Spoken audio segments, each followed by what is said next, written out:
Все-таки проведем дебаты, если не сегодня, то в другой раз. Да не проблема, Пускай будут дебаты. Я готов и завтра организовать, то есть завтра прийти на дебаты я тоже готов. Давайте в среду, как вы обозначили, в Или среду. давайте в среду вот Мы сюда я пойду. встретимся, вы Я нам вас приглашаю, расскажете Владимир свою... Ильич. Пожалуйста, приходите. Да, это... Да нет, все равно. Они никогда не были. вам, да, нет, просто я понимаю, я куда хотите приду. Я прошу быть. Или в принципе вообще.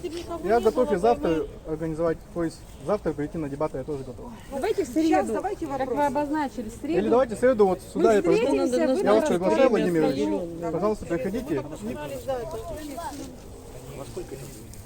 Вам да, нет, просто я говорю, я понимаю, я куда хотите приду. Я Мы вашему штабу напишем время. Я вот их вытаскиваю там по 5-6 человек, да, чтобы решить локальные их вопросы. Просто я в прошлый раз тоже предлагал.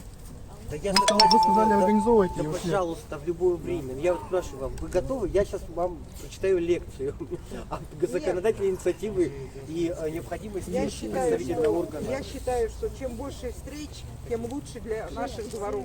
Ну так это же не дебаты. Давайте воспользуемся этими выборами. Если что-то обещают, Сейчас у всех свои дела, все рассчитывали на определенное. Давайте на среду. Вот список пообещали. Давайте, а вы человек очень правильно предложил. Очень правильно человек предложил, я поддерживаю. Давайте в среду, у меня здесь встреча будет. Я всех приглашаю, А вы во сколько там? Владимир Ильич тоже приглашаю. 6 часам. Еще не обозначили время, сказали, позвонили. 6 часам.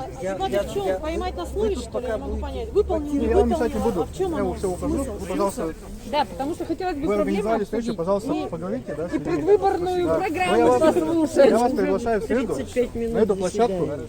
Человек предложил, предложение принято. Спасибо вам большое за предложение, очень разумное предложение. В среду я вас жду здесь к 6 часам. Спасибо. Ну, всего доброго, не буду вашему собранию мешать. Вас будет два или